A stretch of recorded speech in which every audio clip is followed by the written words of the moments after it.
Salut, bienvenue dans cette nouvelle série intitulée Web Concept. Aujourd'hui, on va démystifier un terme que tu as probablement entendu, les API. Mais qu'est-ce qu'une API exactement et pourquoi est-ce que c'est important dans le monde du dev d'aujourd'hui? Pour moi, il existe deux types d'API dans le contexte du web, mais tu vas voir qu'il y a une idée générale qui se dégage de ce terme.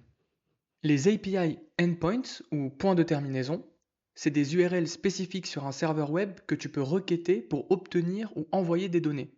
Les données obtenues sont généralement dans un format structuré, comme le format JSON. Comme ça, tu peux les exploiter plus facilement dans ton code. Elles renvoient des codes de statut pour indiquer le succès ou l'échec d'une requête.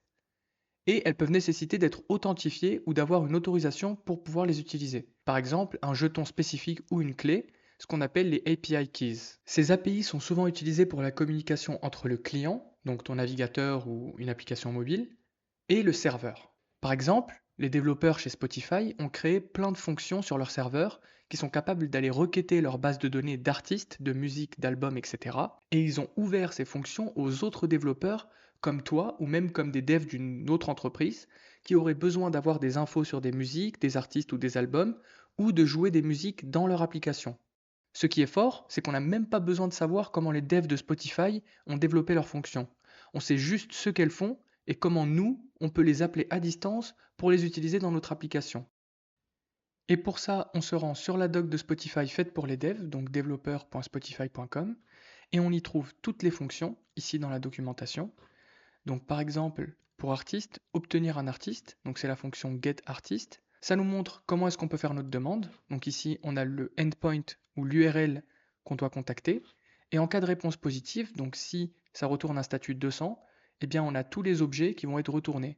Donc par exemple, le nombre de followers ici, dans follower total, ou alors les genres de musique auxquels l'artiste est associé, etc., etc. Ici, on a même un exemple de réponse dans le format JSON. Et ça, c'est ce qu'on appelle une API REST, tout simplement parce que les opérations qu'on peut faire dessus, c'est des opérations CRUD. Créer, lire, mettre à jour et supprimer. Ici, en l'occurrence, puisqu'on appelle une fonction get, eh bien, on lit une donnée, mais on peut très bien avoir un exemple avec, par exemple, ici, supprimer les albums enregistrés des utilisateurs. Et le deuxième type d'API, ce sont les API au sens des fonctions librairies. Donc tu vois, on parle toujours de fonctions, mais là c'est plutôt un ensemble de fonctions, méthodes ou classes fournies par une bibliothèque, un framework ou un système d'exploitation. Elles permettent aussi aux développeurs d'interagir avec des fonctionnalités spécifiques sans avoir à connaître les détails de leur mise en œuvre. Par exemple, l'API de Next.js fournit entre autres des composants, par exemple le composant Link, que tu peux utiliser directement dans tes applications Next sans avoir à comprendre comment ils fonctionnent en interne. Tu sais juste qu'ils optimisent la navigation sur ton application et tu as une notice d'utilisation pour savoir quels paramètres ils prennent et pourquoi faire. Mais tu ne sais pas comment ils sont codés. Donc ces API facilitent le développement en offrant des outils prêts à l'emploi et en masquant la complexité. Si je résume, les points de terminaison, donc API endpoints, sont centrés sur la communication entre les systèmes via le web, et les API au sens de fonction sont centrés sur la fourniture d'outils aux développeurs pour faciliter le développement de logiciels.